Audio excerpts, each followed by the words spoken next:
Hello students, welcome to Database Management System class. Today we'll be discussing about data modeling using the entity relationship, that is ER model. Let us start. While coming to the introduction part, we are studying about conceptual data models for database design. Meaning to say, whenever we have to design a database for particular institution or for particular business, even before started designing the database, we need to design a model which satisfies the user requirement. For an example, assume that we want to construct a building. Rather than starting construction directly, even without planning, it results in wastage of money as well as time. So usually people, what they do, they go for civil engineer and they say their requirements, like what are the things they wanted to be there in their new home. According to that, the civil engineer is going to plan and he'll present the sketch of the building in front of the owner in order to check whether the design, whatever he has designed, is satisfying the user requirement or not. In the PPT, you can observe that we have portrayed two types of design. Both represents the same. The first one, it's a two-dimensional view of the sketch designed by the civil engineer, whereas the second one, it's a 3D image or isomorphic image. Now, what's the difference between first and second? Assume for a common man, for example, if there is a grandmother or grandfather in your family, if you go and show the first image to them, they'll feel quite difficult to understand the design. Whereas if you show the second model, it is very easy and self-explanatory even for a child to understand how the model will be, how the house will be. Similarly, even while designing the database or a software, before starting our actual development, we have to design a model. That model could be, as shown in the PPT, it is like the second diagram, the second picture, it is like high level view so that everyone can understand the model of a house. Whereas the first picture, it can be understandable only by a civil engineer or architect or a well-educated person. Our aim is to convey whatever we are designing, the requirement, whatever we have gathered from the user, to be verified properly by even by common man. Though the person, he doesn't know any technicality, he should understand whatever the requirement he has given to the developer, it is matching his requirement. So even before developing our software, we need to design a model. That model we are using here, the basic model we are using is entity relationship model. What is that entity relationship model? It's a popular high-level conceptual model. Why is that high level? In this PPT, you can make it out. Both are like logical. Even the first image as well as the second image, they are not yet physically built. They are represented on a sheet of paper. But first one is quite difficult to understand when compared to the second part, because the second part is conceptual, like it is at high level where everyone can understand. Whereas the first one, it is already we have reduced the level from high level such that only the builder or an architect, he can understand the dimensions, the space utilization or the design. So in this PPT, the second part represents the conceptual, that is high level. Whereas the first part represents, it's like a reduced level, it's not yet implemented yet, but it's a reduced level of the first part. Similarly, here in entity relationship model, what we are trying to do, we are representing the requirement or the working of the database in a model kind, in a pictorial representation. For that we'll be using entity relationship model, and it's used in the design of database applications and the database designs.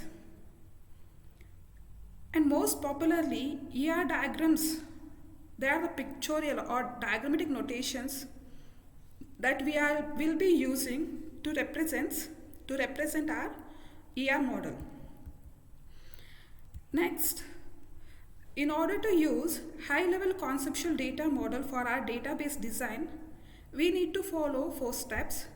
Among that, first step is requirement collection and analysis. The second one is conceptual design. The third one is logical design. And the fourth one is physical design. What is this requirement collection and analysis? See, whenever a user wants a database to be built, for example, an institution may demand a database to be built for a student. Similarly, a company may demand a database for an employee. Even a government sector, we could think of IRTC, sorry,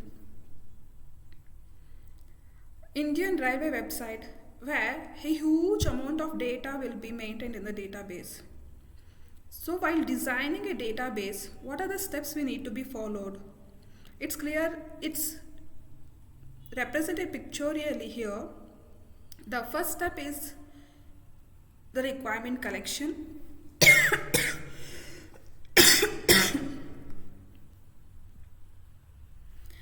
What happens in requirement collection and analysis? Here, the database designer interviews the database user. He asks the user what are the requirements that the person is expecting from the database. For example, as I said previously, if it's an institution, they'll be concentrating mainly on the student profile, student marks, library, the lecturers. If I go for a company database, they'll be concentrating on the projects, employees. Depending on the user, the requirement changes. Similarly, the design of the database also changes. Here, in requirement collection, what we do, a database developer, he interviews the user regarding the requirement. He frequently asks the questions in order to remove the inconsistency, if there is any inconsistency in the statement, and clearly records what are all the requirements told by the user. And this phase is required in order to understand the user requirement. Whatever the requirement is set by the user is clearly documented and is kept apart. So finally, the output of this phase, that is requirement collection and analysis phase, is in order to analyze or in order to understand the data requirements of the user as well as the functional requirements of the application. What do you mean by functional requirements? See, as I said, the requirement of the user changes from domain to domain. For example, company may want a database in order to track employee detail, whereas an institution, it may require database in order to track students. Further, in order to differentiate, I can say, from student perspective, we'll be concentrating on the marks, whereas towards employee perspective, we'll be concentrating on the salary management. So depending on the functional requirement, we'll be designing our database. Here pictorially we can make it out that the requirement collection and analysis, what happens in this phase, the database designer, he interviews the database user and he collects the data requirements as well as the functional requirements. He has collected the requirement of the user and he has documented. So the next step is, whatever the requirements, it's read by the database designer. He'll concisely write everything in a document, and it should be specified in a detailed and complete form. Why is that detail? Because the user who is demanding, he should understand whatever the requirement set by the user is been incorporated in our document, as well as there is no confusion in the requirement, there is no inconsistency, as well as there is no redundancy in the statements. Everything, every sentence, if there is a word which gives two meaning, even that has to be clearly mentioned so that the user understands the document properly and it is well explained to the user in order to guarantee that all the requirement of the user is been incorporated. And next step is functional analysis. Here it consists of user defined operations that are need to be applied to the database, including both retrieval and updates. First of all, what do you mean by retrieval? Where we will be using all these functions. See, even in day-to-day life, if, for an example, if you are trying to book a train ticket, what happens? First, we will try to fetch the detail from the website in order to check the availability of the seats. First, we need to check for the availability of the seats. For that, what we will be doing? We are retrieving some data from the database. And if there is an empty seat, if the seats are available, then we have to reserve it. How are we going to do that? For that, we need to pay. We need to do some transaction. After successful transaction, what happens? Say suppose out of 10 seats, 2 seats are reserved and remaining 8 seats are available. Now the database is showing that 8 seats are available among 10 seats and you are interested in booking 4 seats. So you will do payment for the 4 seats. Now the database has to be changed. Out of 8 seats, that 4 seats have been reserved to you. That is, we are updating the data back to the database. Everything, what are the procedure, like when even before designing the database, we are trying to analyze what will be the steps or what are the set of procedures, functions that will be carried out on the database. Those functionality requirement that will be analyzed in this phase. The set of operations that could be done on our data or on the database, it is done in the functional analysis phase. Next is, once the requirement have been collected, the functional analysis is done and documented properly. Once the requirement and functional analysis is done, next we go for conceptual design. Here students may get confused between conceptual as well as logical design. As I said previously, conceptual is high level. Even a common man can understand what are the requirements it's being mentioned in the document. It's a high level specification of the requirements. Whatever the requirement it's been gathered or collected in the first phase, it's been analyzed. And the next step is to create the conceptual schema. What is this conceptual schema? It's a high-level representation of the requirement for the database, whatever we are intending to design. See, initially the user might tell, if I consider the construction of the house, the user might tell orally saying that he is interested in 2 BHK, that is he wants 2 bedroom, 1 kitchen and hall. It is orally it's been said, and in requirement and analysis phase these requirements are recorded in a sheet of paper clearly and concisely.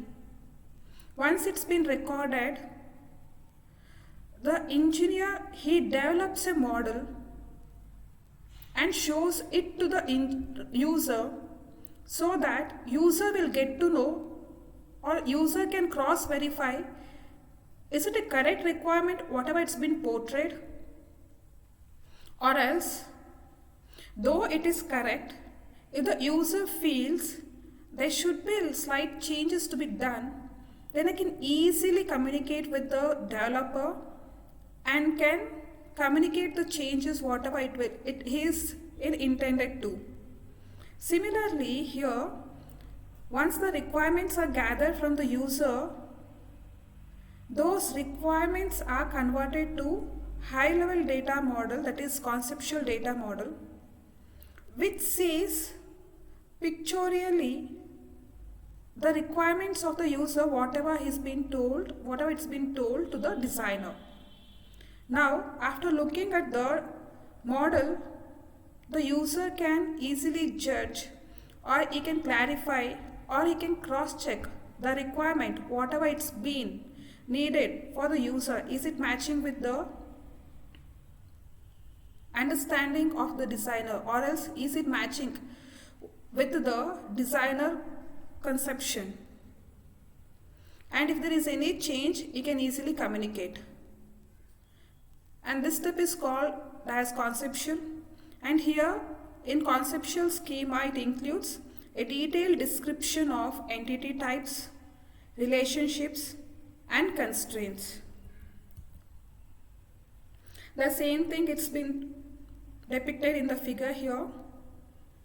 In conceptual design, the conceptual schema for the database, that is using high level conceptual data model, by using ER model will be representing the requirements of the user according to which the database is going to be built further. And concise description of the data requirements, it includes detailed description of the entity types, relationships and constraints as well. Here itself, in further classes you will get to know about ER diagram. Like once the user specifies or requests for the design of particular database, here itself we will be specifying the type of the entity. For example, if I consider your institution or university, say suppose your university or institution wants to develop a database for the college. So what will be the entity types?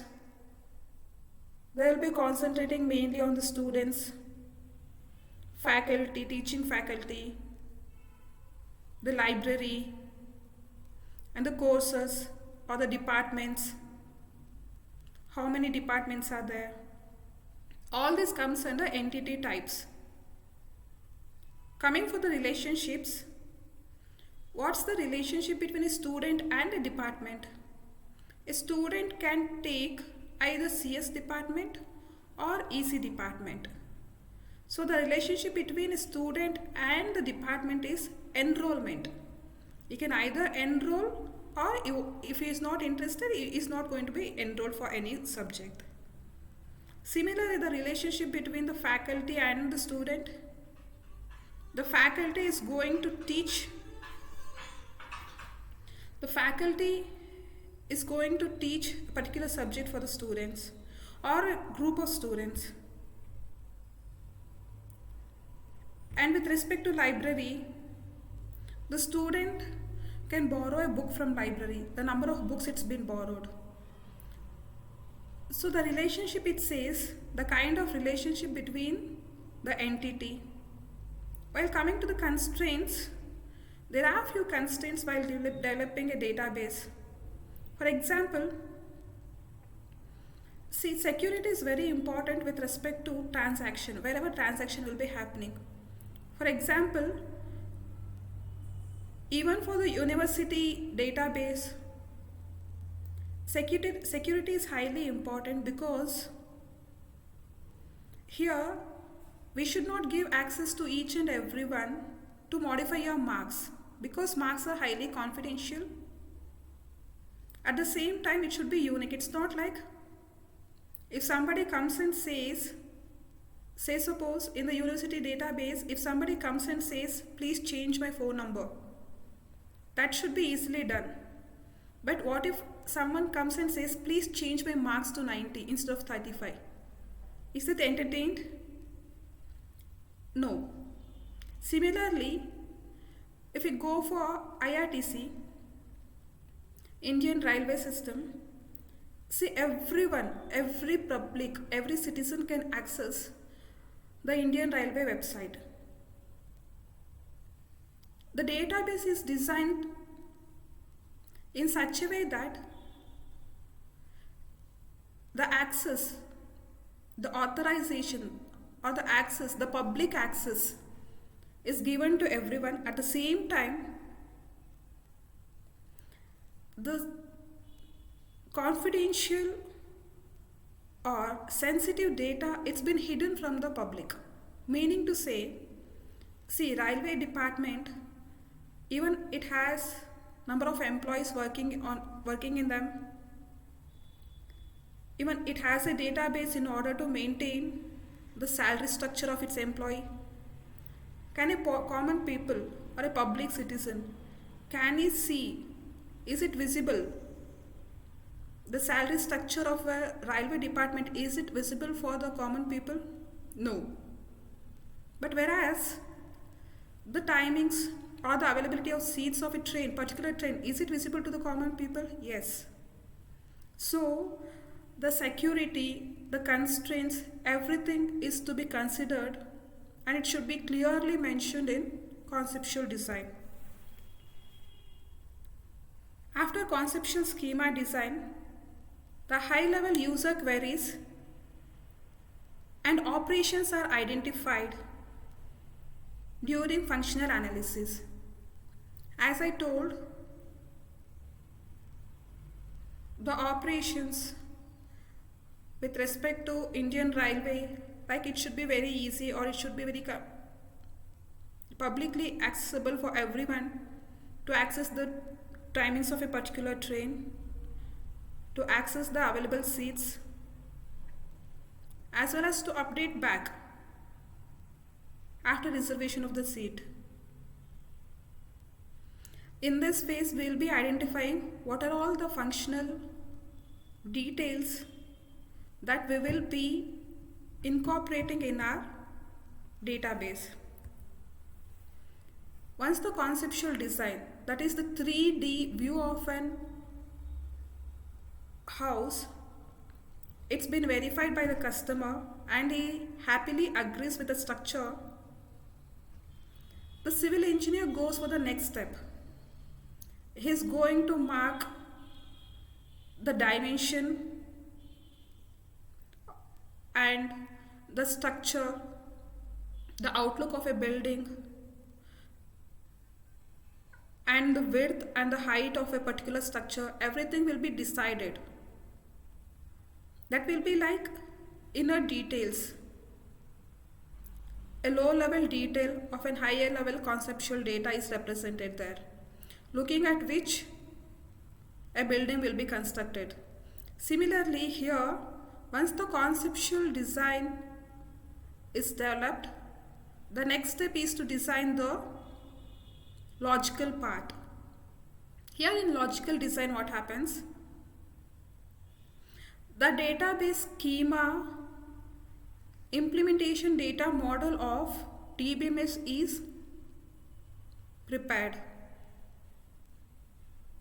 That is, actual implementation of the database is done using commercial database management systems.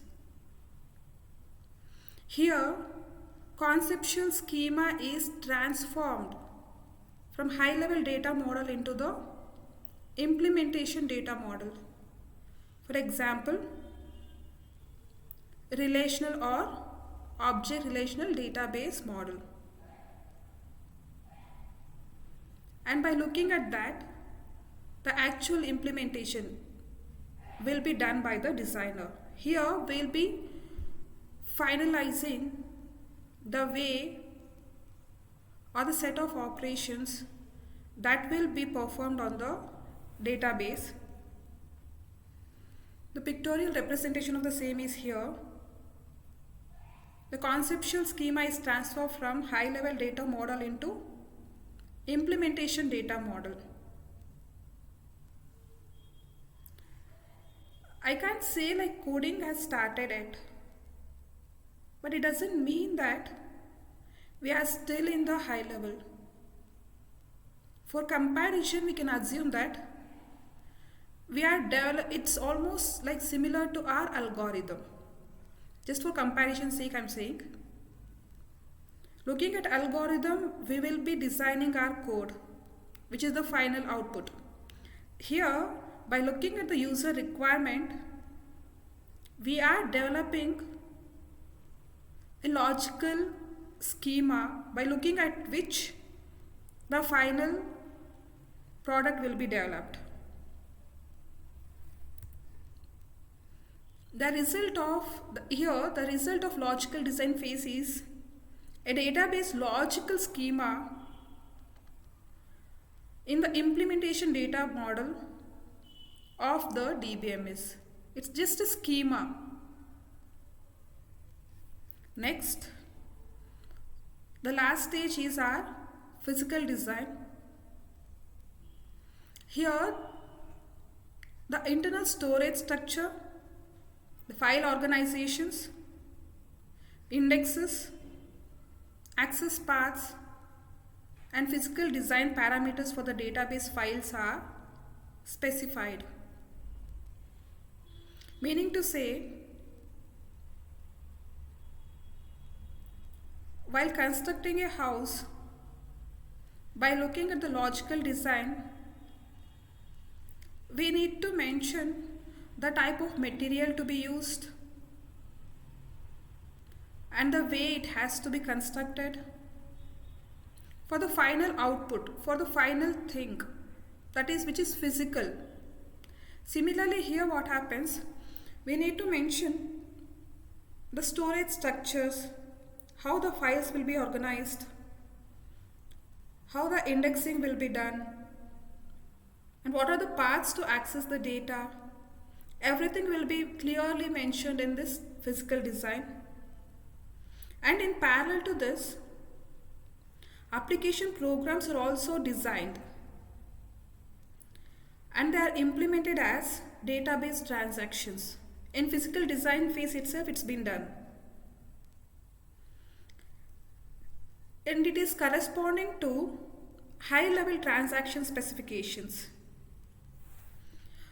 In order to look at pictorially, this phase is represented here. That is the last step of the physical design phase. Here the internal storage structure, indexes, access paths, physical design parameters for the database files, everything is clearly mentioned. Parallel to that, the application programs are designed as well as implemented. See, there is a difference between designing and implementing. In designing phase, we'll be just designing. Like we'll be designing what are the variables or the files needed for a particular task. Whereas implementation part, the actual task has been implemented. And there's a way to cross-check whether the implemented task has been done properly or is it meeting the requirements of the user. That is done in the application program design. And database transactions corresponding to high-level specification also implemented here.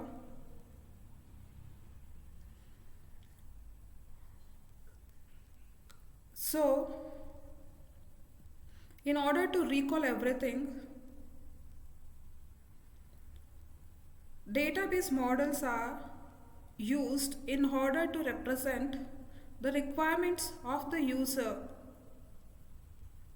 in a model kind. These models are very much helpful in understanding the requirements which are specified by the user. Is it matching with the requirements that are analyzed by the designer even before starting the development of the database? And it's very easy for the designer as well in order to communicate with the user, in order to explain what he has understood from the requirements which are told by the user. And if there is any change by the user, it's very easy for the designer to incorporate the use as well. And it includes the 4 phases. One is requirement, next is conceptual design, the logical design, and the physical design phase. In order to summarize,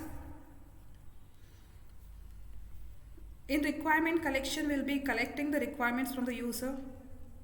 Whereas in conceptual design, we'll be developing high-level model where every common man can understand.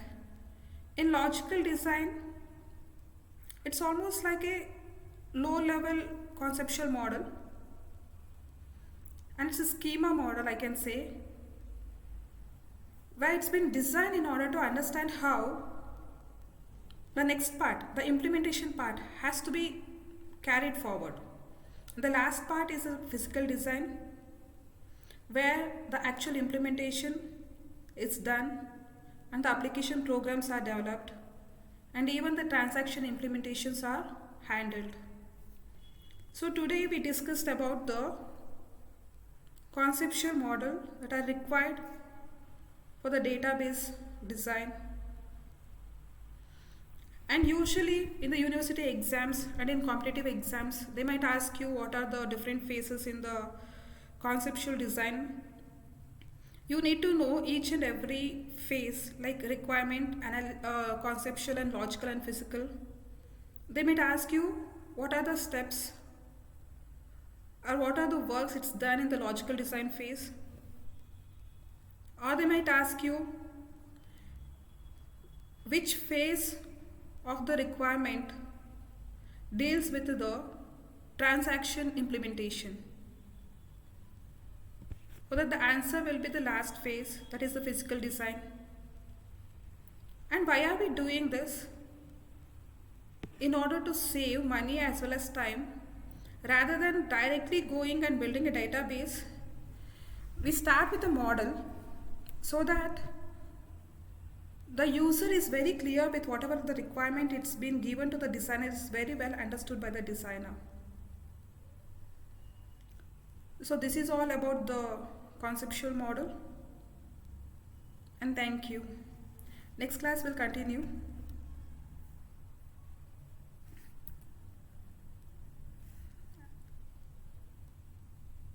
And thank you.